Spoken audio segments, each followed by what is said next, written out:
Kahe hea asja vahel on alati keeruline valida. Kas eelistada uusimat tehnoloogiat või elegantsemat välimust? Uue Toyota Camry täishübriid elektriautoga on valik lihtne. See on lipulaeva elegants, mugavus ja turvalisus. Uus Camry Hybrid koos viimase põlvkonna Toyota Safety Sense ohutuspaketiga.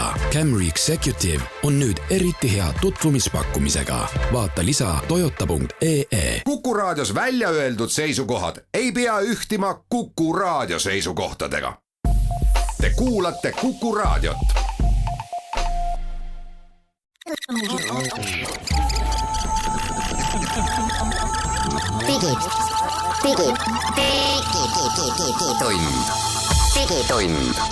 Digitunni tulevikulahendused ja 5G toob sinuni Telia.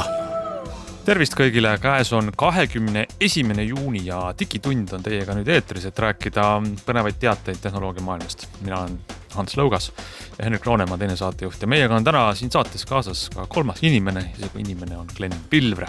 Meil on teile rääkida sellised põnevaid lugusid, et Windows, meie kõige armastatuim arvuti opsüsteem, peaks saama nüüd kohe ühe suure uuenduse. Me räägime ka sellest, et Amazonist on kadunud terve hulk populaarseid tehnoloogiabrände ja see põhjus on väga huvitav. Maailma kahe vastand jõuriigi Ameerika ja Venemaa president rääkisid lunavarast, miks ja mis tulemusega, arutame seda. Miljonite eestlaste lemmik sotsiaalmeedia platvormi Instagram saab endale nüüd kuni 30-sekundilised videoreklaamid. Aga pikemalt arutame seda, kuidas Eesti kõige populaarsem järelturuplatvorm Osta.ee langes kas ühe või mitme kurjategija rünnaku alla, inimesed said petta ja kuidas see juhtus, lahkame seda. Digitund. No nii, lükkame siis oma peaaegu südasuvise saate käima, mõned päevad on jaanipäevani jäänud, aga te kõik ju, kallid kuulajad, olete ikkagi meiega. Me räägime teile väga tähtsaid asju tehnoloogia maailmast ja mis on kõige tähtsam arvutiopsüsteem? Windows ja kes arvas, et Windows on valmis saanud, seal pole midagi enam teha, Windows 10 tulekuga, mis oli viimane suur versioon, siis te eksite. Microsoft on nimelt välja kuulutanud jaanipäevaks, 24. juuniks. Nad ei pea Eesti riigipühadest midagi, suure Windowsi sellise ürituse. Ja kuigi ametlikult nad ei ütle nüüd täpselt, mis sealt välja tuleb detailides, siis on juba lekkinud infot, et see peaks olema uus Windows 11. Sellest on isegi lekkinud mingid pildid, ma vaatasin. Just. Tumesinised, hästi ilusad ja tõenäoliselt suhteliselt ebapraktiline, aga ma ei tea.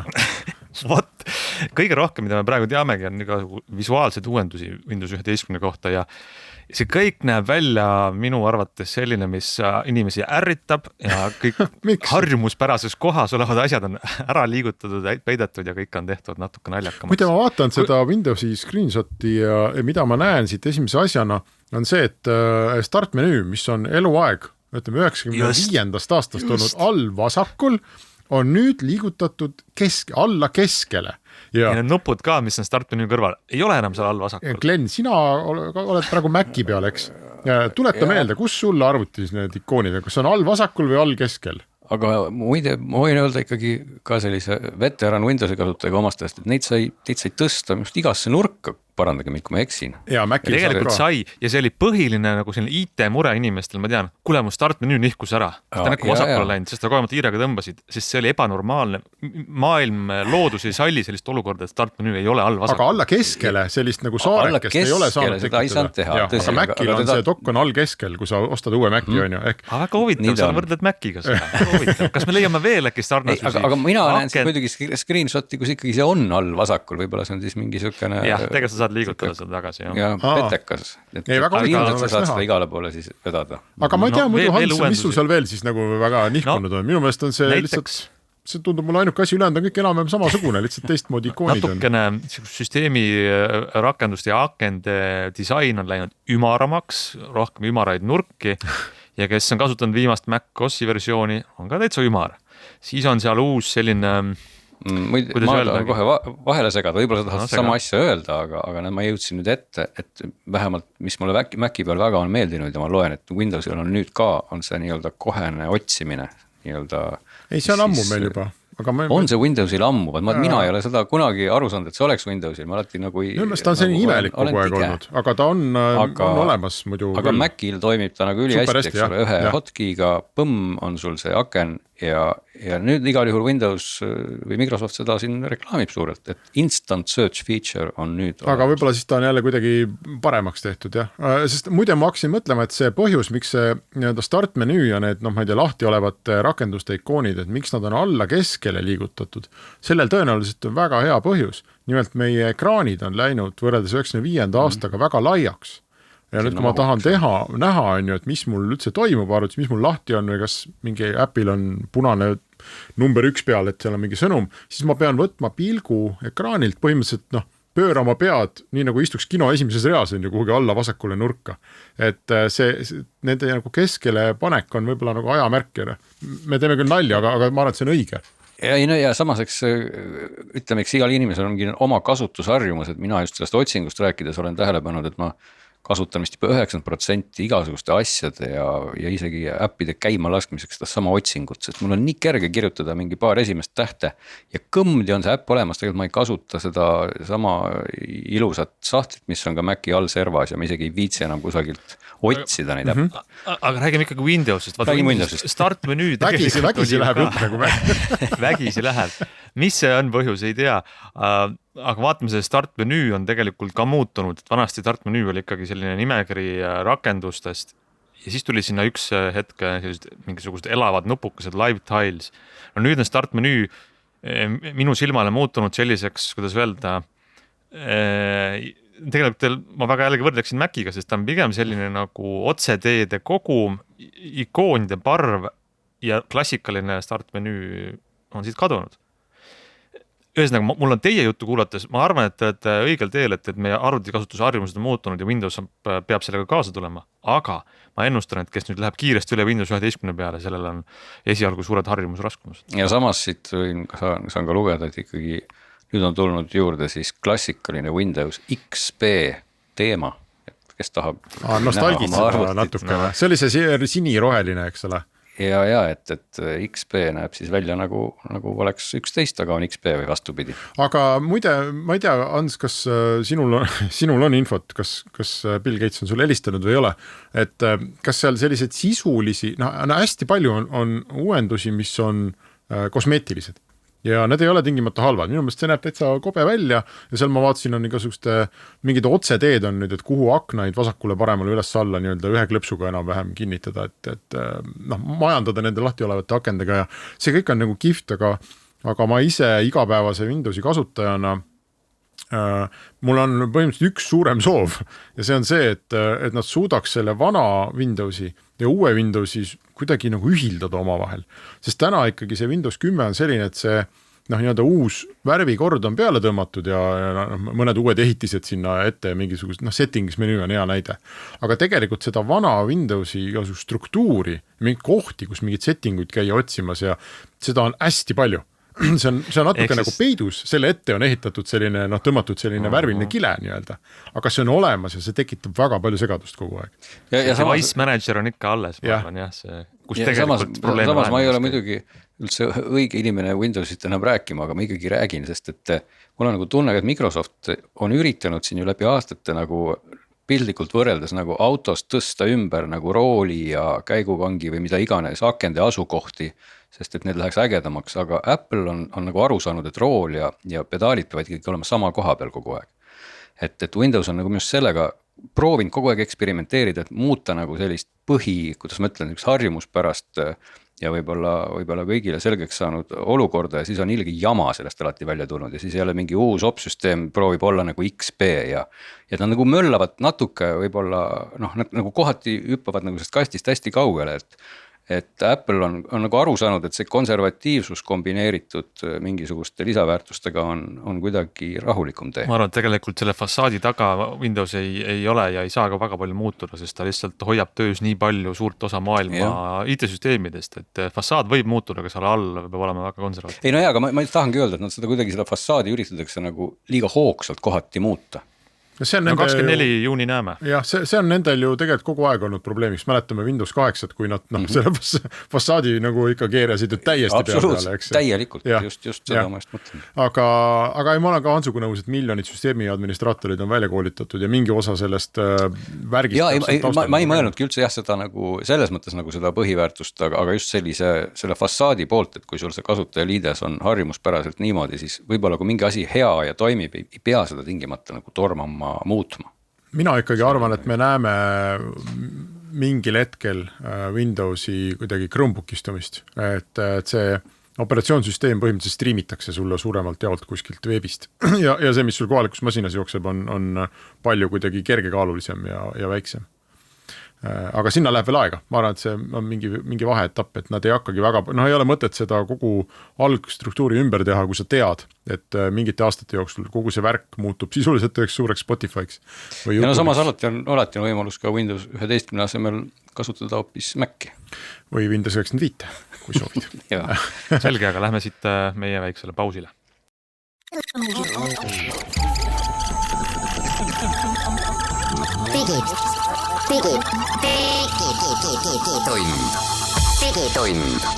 Digitunni tulevikulahendused ja 5G toob sinuni Telia. Digitund jätkub, Hans Lõugas, Henrik Roonemaa ja Glen Pilvre meil külas ning me räägime siis nädala tehnoloogia teemadest edasi ja ma teeksin kiire sellise küsitluse meie kolme seas, et kas kellelegi teist on tuttavad väga populaarsed tehnoloogiabrändid nagu RAV-Power ja Augi näiteks? Ei ole kuulnud? Üks mitte. Ma järeldan, et ei ole Amazoni kliendid või? Kus te ostate oma laadijaid ja USB üleminekuid ja muid selliseid jubinaid? Tead, ma olen Amazon Basicut ostnud ja ma ei tea, kes tegelikult neid toodab. Okei. Minul on RAV-Powerit näiteks väga palju ja kui ma olen tellinud tõesti mingit ala USB, see vana suure USB ja USB-C üleminekuid, siis tihti saabuvad mingid Augid ja need on olnud sellist peamiselt Amazonis või peaaegu vist ainult Amazonis müüdud brändid ja vähemasti selle RAV-Poweri puhul on väga palju ka tehnoloogilist innovatsiooni just nemad esimesena toonud, et uued mingid võimsamad laadijad. Mul on näiteks selline kuubikukujuline laadija, mis käib seina, 2 USB-C tuleb välja ja see vist on kas 95 wattine või.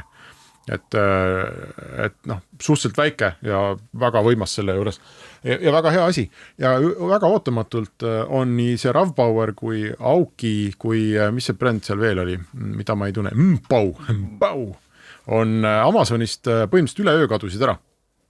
Ja näiteks RAV-Power kadus lausa niimoodi, et lihtsalt nendes kohtades, kus ta varem oli, on nüüd tühjad valged kohad, et ei olegi asendatud millegagi või ka isegi lõpuni nagu ära kustutatud, vaid lihtsalt mingi tühjus on nagu tekkinud. Ja nüüd siis ka Amazon ise lõpuks kinnitas seda, mis juhtus, oli see, et nii palju kui on aru saada, et nad visati välja süsteemse Amazoni reeglite rikkumise pärast.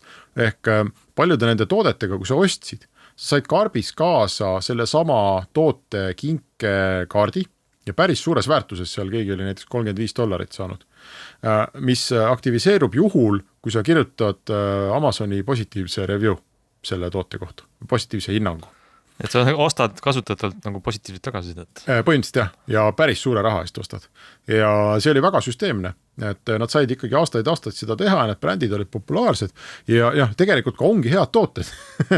Midagi nagu, ei ole nagu ette heita, aga see ikkagi vist lõpuks ajas Amazonil kopsu üle maksa nii kangesti, et nad põhimõtteliselt lihtsalt viskasid need 2-3 väga tuntud brändi poest välja, üleöö.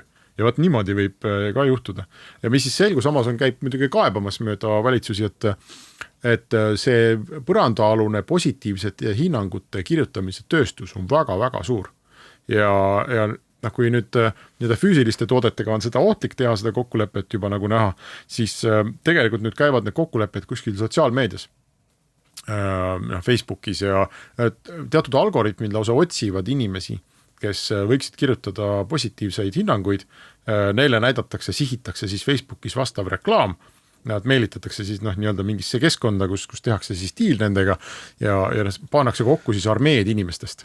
Kas selle pärast on sul ka palju neid asju, et sa oled kirjutanud palju hinnanguid ja saanud palju kingitusi? Aga ma olen saanud, ka minu toodete karbis on olnud neid selliseid kinkekaarte. ja ma olen mõelnud, et vau, et kuidas see nagu Amazoni mõttes läbi läheb.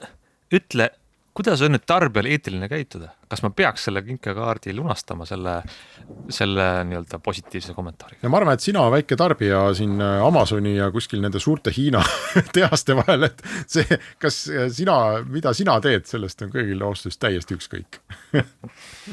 Et muide, ma ei tea ka, kuidas see Eesti oludes vaat on, et ma ei ole viitsinud süveneda, et kas see asi tuua, Amazonist nad vist seda ei saa müüa või ma ei tea. Et mis poest see siis sulle see järgmine Ravpoweri asi saabub. Aga tooteid ma kiidan. Igatahes see on huvitav, et tänapäeva netipoodides ju, eriti Amazonis need hinnangud on A ja O. Eks, et kui sa ostad mingit toodet, sest brändi kui sellist ju paljuski nagu enam ei ole, et ostad mingit USB üleminekut. No mida see nimi sulle ütleb? No täpselt. Ja kahjuks, kui mingi osa sellest ostuprotsessist muutub määravaks, näiteks need nagu teiste kasutajate tagasiside, siis on seal kohe tekkimas selline manipulatsiooni oht, et keegi kirjutab võlts kommentaare või ostab neid või et see on mõnes mõttes selline igavene kassihiire mäng, et sa võid püüda seda süsteemi muuta, aga see ei tähenda, et see ära kaoks. No see on ju valdav ka näiteks ööbimiskohad, kõik Airbnb, bookingud, need on ju kõik eBay, eks ole, et nad kõik elavad selle kasutajate tagasiside süsteemi peal. Ja siin ma ikka järjekordselt saaks nagu meelde tuletada, kui hea on Eesti ID-kaart. et see, kui oleks mingi keskkond, kus kommentaari jätmine on ID-kaardi põhine ja mulle, teistele ei pea näitama, eks ole, et mis isikukood või kes see täpselt kirjutas, aga piisab sellest, kui süsteem ise teab. Et need inimesed on unikaalsed olnud, siis sellest võiks ka sellest tärnimaailmas väga palju kasu olla. Jah, kuulge, aga jõuame veel korraks puudutada ka maailma suurte vägevate omavahelisi mõõdvõtmisi, nimelt kui USA ja Venemaa president kohtusid Genfis, jah, kui ei eksi. Siis tuli ka jutuks sellest, et üks suurimaid nuhtlusi julgeolekule või riikide stabiilsusele, vähemalt erinevate ettevõtete on krüptolunavara. Gängid ründavad ettevõtted, mis tihti pakuvad kriitilisi teenuseid, löövad need lunaraha väljapressimise eesmärgil rivist välja, inimesed kannatavad, ei saa kütust, haiglad ei tööta. Ja mis on lahendus? Lahendus oleks, kui Putin midagi teeks, võiks nagu kokku võtta. Sellepärast, et sa ei saa sellist kuritegevust läbi viia, kui sinu kohalikud võimud sind jahivad, aga Venemaalt tihti need rünnakud pärinevad ja sealtsed võimud neid kurjategijad ei jahi. Kehtib selline vaikiv kokkulepe, et kui te siin kodumaal ei ründa kedagi, siis laske käia, teenige seda tulu. Ja muide sellega seoses, mis on üks parimaid viise enda arvuti kaitsmiseks, enda Windowsi arvuti kaitsmiseks küberründajate eest, sa tead, Ants või? Ma tean seda, see on väga jagas. Glenn, kas sa tead? Ma ei usu, võib-olla ei tea siis. No, Ants. Aga kuula nüüd. See on see, põhimõtteliselt. Räägi sina.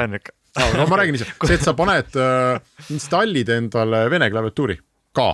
Et sa ei pea seda kasutama, aga sulle lihtsalt, kui see nii-öelda keel on sinu süsteemi ühe keelena olemas, siis selleks, oma jope. Siis oled oma jope. See on nagu vaktsineerimine, see on antikeha. Jah, see on antikeha. Sul on antikehad arvutis ja siis see viirus tuvastab, et okei, seda ei puudu. Ja naši. Sinna me nagu ei lähe. Ja see põhjus on see sama, mis see Hans ütles, et Vene küberkuretegijad saavad, mitte nüüd vist nagu päris vabalt, aga ikkagi palju vabamalt tegutseda siis, kui nad kodumaiseid sihtmärke ei ründa. Ja kuidas nad aru saavad? On ju, et kas sa oled naši või ei ole. On vene klaviatuur. Jah, kui su süsteemis on vene klaviatuur, siis selle järgi otsustatakse. Ja muidugi nüüd Bidenit on, poliitikaanalüütikud on seda läbirääkimisi analüüsinud, aga ta on ikkagi konkreetselt öelnud ta andis Putinile nimekirja, ma ei tea, kas see oli paber või ta andis minu meelest mingi paberi või mingi nimekirja 16 valdkonnaga, milles võiks kokku leppida, et neid me ei küberründa. Jah, käe teemale. Aga sa käid ka nii, et mitte, et palun ära tee, aga minu meelest sinna nagu käis juurde, et või muidu me teeme ka. Et see oli selline konkreetne vorsti, mis see Eestis, kuidas see vorsti mõõtmine või, kellel on pikem? Kuidas see, minu meelest mingit vorste jagati kuskil vorsti vastu. No vorstid, kübervorstid olid teemaks. No, see on huvitav, et kas ameeriklastel on ka reaalne võimekus seda teha ja kas ameeriklased läheksid samamoodi sellise nagu poolmafia riigi stiilis, et kui Ameerika küberkuretegijad ründavad Venemaad, siis neid välja ei anta või neid üles ei otsita, et kuidas see? No see alati on see dilemma, et kuidas, üks on nagu õigusriik ja demokraatlik ja kuidas sa võitled nendega, kes neid reeglid ei austa.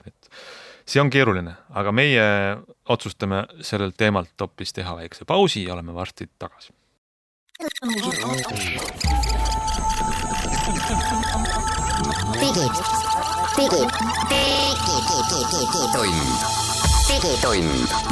Digitunni tulevikulahendused ja 5G toob sinuni Telia.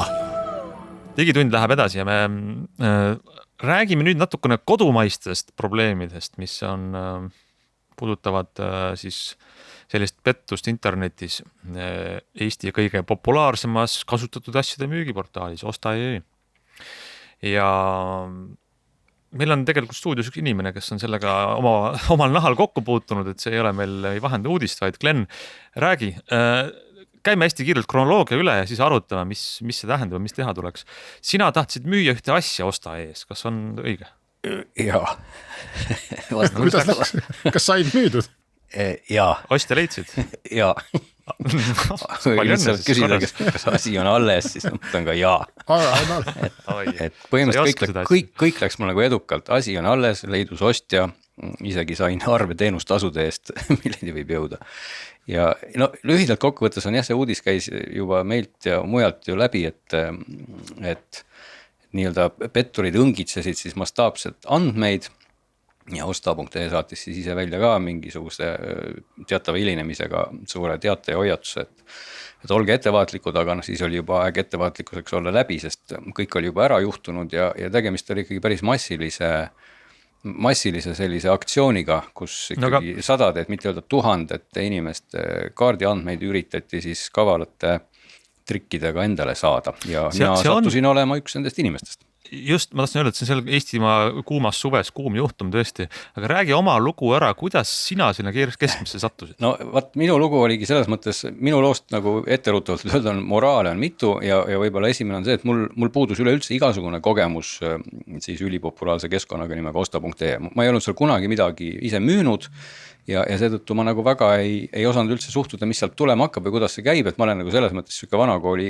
inimene, et mulle väga meeldiks müüa kuidagi asja nii, et eriti kui see on suurem asi, et ma ei müü seda nagu mingit nii-öelda tõmban selle kotti ja saadan minema, et tegelikult ma tahtsin müüa oma elektrilist üksratast, mis on mõnevõrra suur, ikkagi kaalub seal üle 20 kilo ja ei ole nagu selline asi, mida ma plaanisin siis hakata postipakiga saatma, et minu jaoks ta nagu pigem oli selline võimalus põhna kuulutus, ilmselt mulle keegi helistab ja siis võib-olla me saame kokku, inimene näitab, kas ta tahab sellega üldse sõita või noh, see on nagu automüük, see ei ole nagu niimoodi, et paned selle teele ja põmm on läinud ja siis...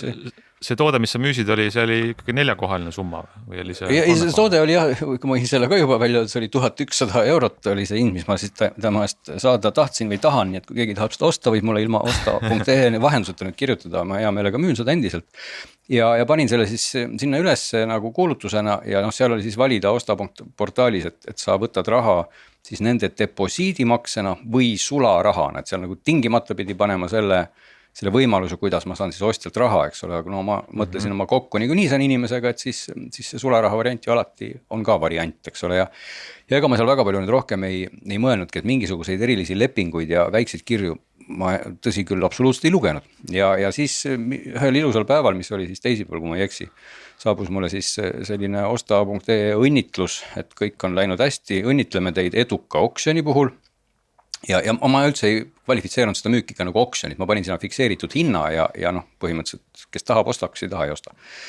Ja teade oli siis, et kõik on läinud väga hästi ja nüüd kasutaja nimega Atsih võtab minuga ühendust ja siis tahab seda kätte saada ja ma nagu ei osanud alguses midagi, mulle tundus muidugi see kõik kuidagi natuke juba kummaline, et keegi mind õnnitleb ja mingitest oksjonitest räägib ja aga see selleks. Ühesõnaga, minu postkastis oli kiri kasutajalt Atsih, kes tahtis minuga ühendust võtta, kirjutas, et kuidas teiega ühendust võtta, jätta oma number. No siis jätsin oma numbri kasutajale Atsih ja siis üsna ruttu, mingite minutite.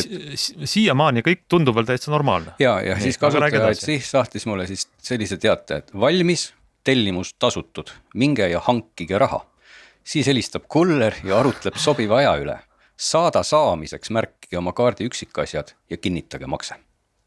Ja siis oli seal oli üks link. Väga segane sõnum, mis mõtlesid, mingi hankige raha, siis ta ka...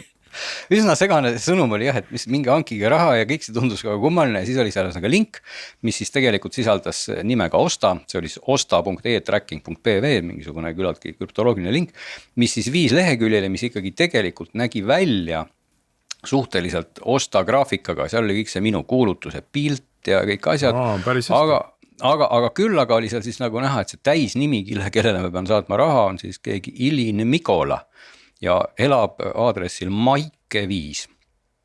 Ja see Ilin Mikola tundus mulle ka selline kummaline nimi, et loomulikult iga inimene ju guugeldab kohe kõik, kes ma sain teada, et Ilin Mikola kahjuks aasta tagasi hukkus Donbassis, sain ma teada.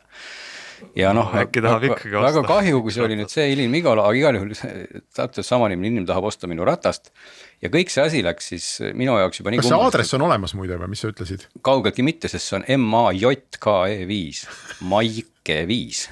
No mitte Eesti aadress ilmselgelt. Ja tegelikult nüüd kogu selle jutu peale ma kirjutasin need Osta klienditoesse ja panin need screenshotid nendest asjadest ja küsisin, et mul nagu Ostaga üldse igasugused kokkupuuded puuduvad, et kas ma peaksin nagu olema mures, et tegelikult ma vaatasin ka sealt Osta portaalis selle kasutaja hinnangut ja ma sain teada, et see sama kasutaja Atsih on juba möllab selle aastast 2006 ja on Osta hinnangul usaldusväärne ostja, kui ma selle õigesti välja aga ta siis ma saan aru, et ta saatis sulle nagu kirja, kus ta tahtis saada sinu krediitkaardi andmeid. Ja see link nüüd, kus siis ta viitas, see oli nii, et ma paneks nagu oma kaardi nagu sinna sisse ja siis tõenäoliselt selle kaardi peale siis hakkab laekuma mulle raha ja siis ma peaks oma üks ratta panema posti. Ehk see oli nagu huvitav skeem ju. Aga ega ma läksin sealt kohe kiiresti veel ühe sammu võrra edasi. Ma kõigepealt kirjutasin Ostasse klienditukke, saatsin need asjad ära, sealt tuli kõigepealt mul automatiseeritud vastus. Ja siis tuli ka teade, et ärge ikka oma andmeid sisestage, aga loomulikult siis guugeldasin ma ka selle Ilin Mikola meili aadressi, mis oli siis üks hoti aadress, mkm245@hot.ee ja kolmas link, mis siis või Google'i match, mis selle asja peale avanes, oli siis umbes 15 000 tähemärgi pikkune fail lekkinud hot.ee aadressidest ja paroolidest. Ahaa. Nii et oli imelihtne võtta see meili aadress ja hot.ee sinna sisse logida. Ja siis sealt avanes mulle selline pilt, kus iga 2 minuti tagant tiksus üks võidetud oksjon sinna. Ehk see sama... Osta e-oksjon või? Just.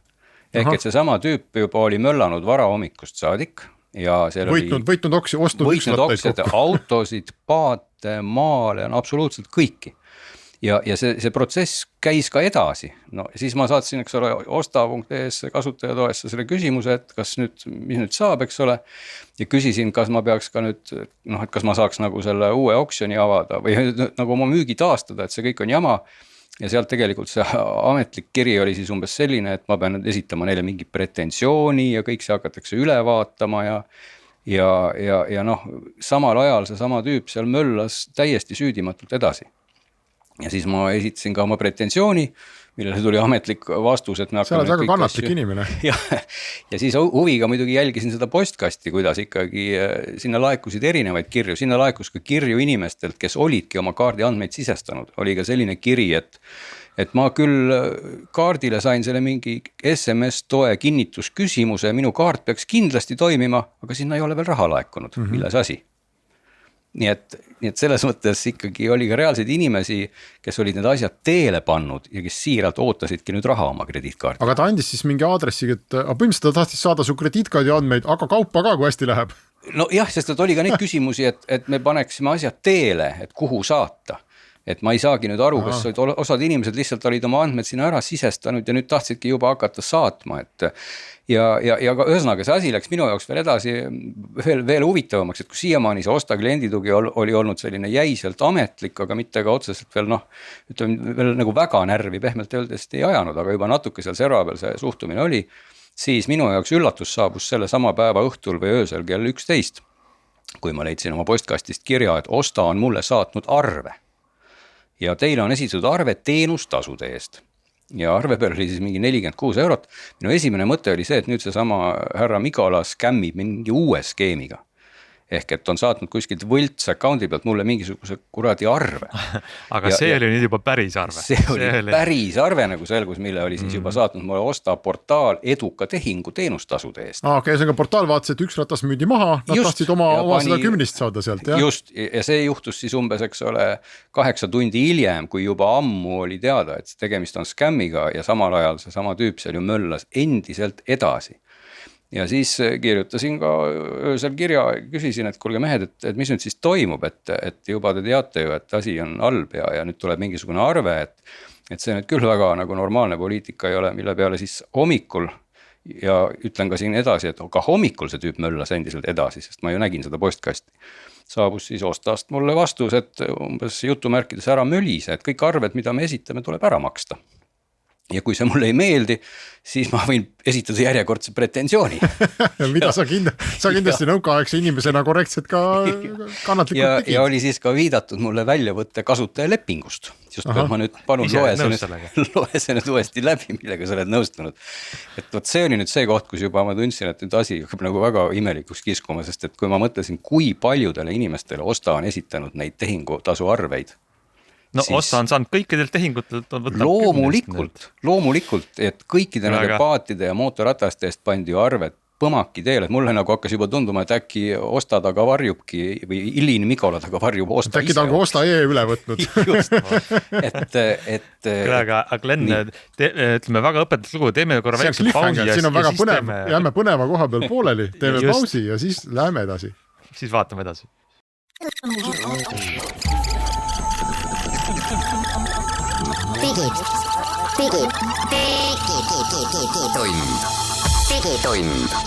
Digitunni tulevikulahendused ja 5G toob sinuni Telia.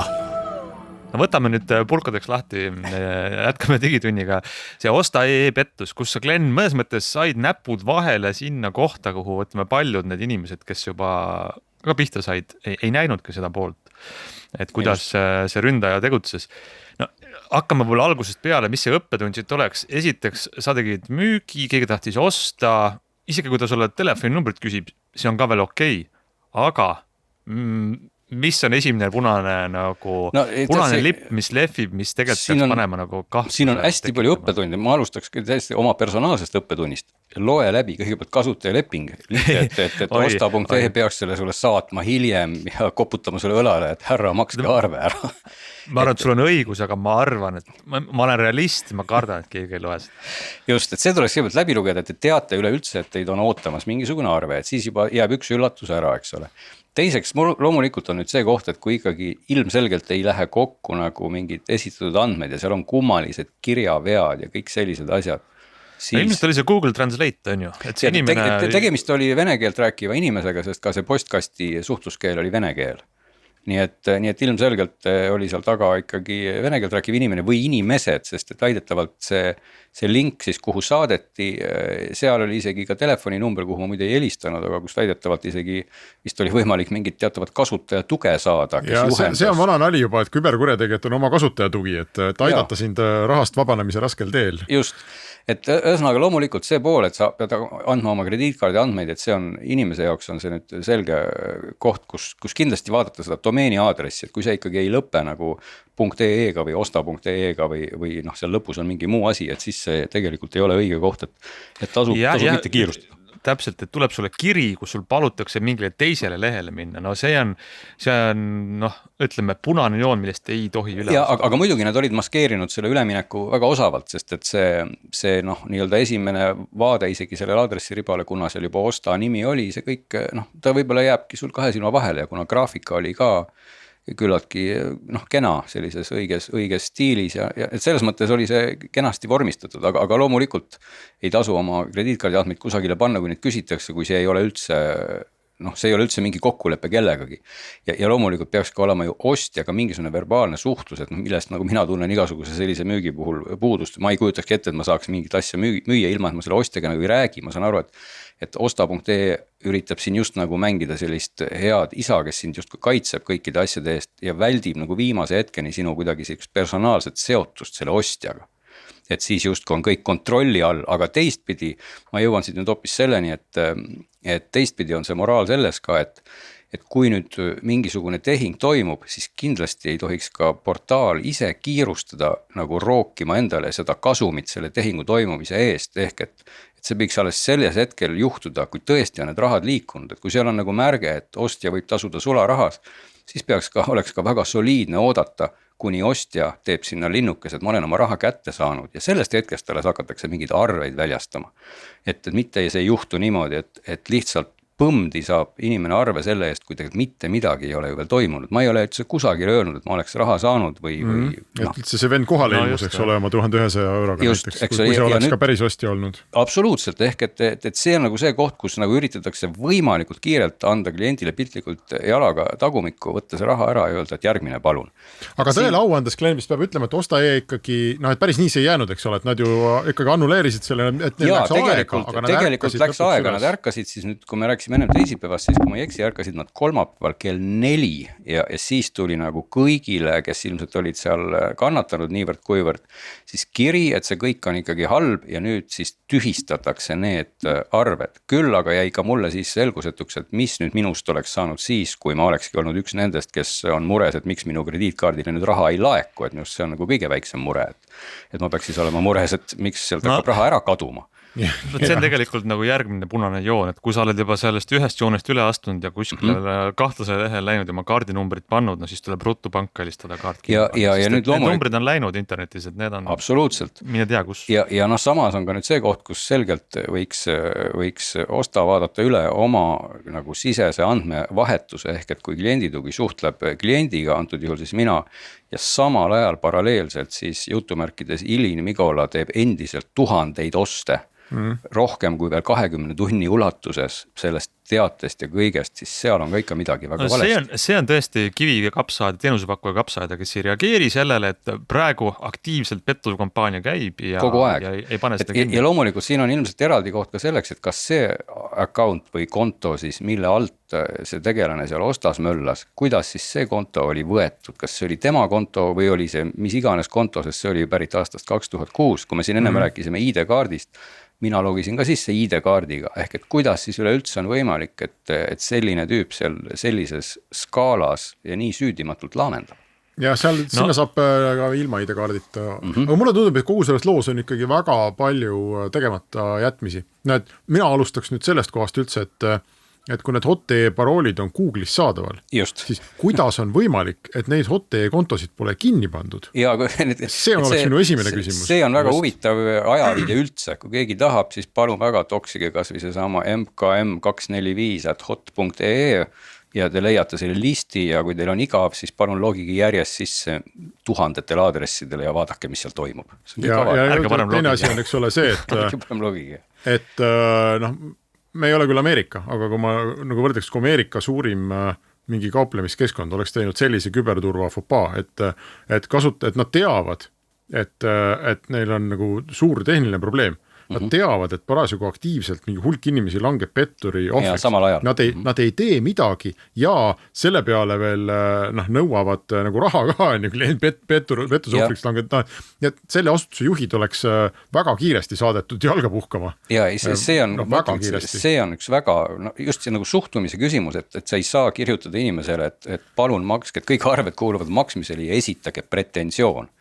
Et see on nagu see koht, kus kohe niimoodi. Aga ma tulen tagasi selle juurde, mida ma olen nagu küberturvalisuse teema puhul Eestis korduvalt rääkinud ja mulle tundub, et see ongi ikkagi järjest niimoodi, et meil räägitakse väga vähe avalikult, liiga vähe avalikult sellistest asjadest. Meil räägitakse liiga vähe avalikult, kui keegi langeb krüptolunavara ohvriks. Meil räägitakse liiga vähe avalikult, kui kogu see, mis Exchange'i serverite turvaauk oli siin. Eestis sai üle 100 firma kindlasti pihta ja mitte ühtegi avalikku lugu ei ole. See ei ole nagu teema, see on nagu kuidagi piinlik, see vaikitakse maha ja selle lastakse vaikuda maha ja see ei ole korrektne.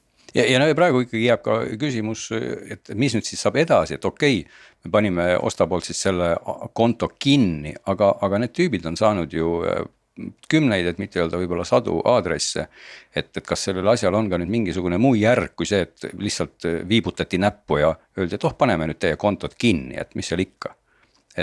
et see peaks ikkagi tähendama palju suuremat nii-öelda järelduste ja aktsioonide tegemist selleks ja samuti ka muidugi ostapoolt nüüd ka lõpuks öelda, et kõik need müügid, mida siis see mitte ostnud tüüp ju lõpetas, need on ka nende kasutajate jaoks läinud, et tegelikult oleks väga soliidne nüüd ka ostapoolt öelda, kuulge, et me teeme selle müügi nüüd uuesti lahti. Selle peale öeldakse mulle, et kahjuks seda ei saa teha, avage või tehke ise uus ost ja kasutage seda põhjana või mida iganes. Ehk et kogu aeg nagu klient on see, kes tunneb, et ikkagi teda üritatakse nagu igast kohast nagu lüpsta ja kui see ei õnnestu, siis öeldakse esitage pretensioon. Selge, aga selle kurva teadmisega me peame tänase saate lõpetama. Loodame, et järgmine tuleb rõõmsam. Aitäh kõigile, kes kuulasid, ilusat jaanipäeva ja kohtume nädala aja pärast.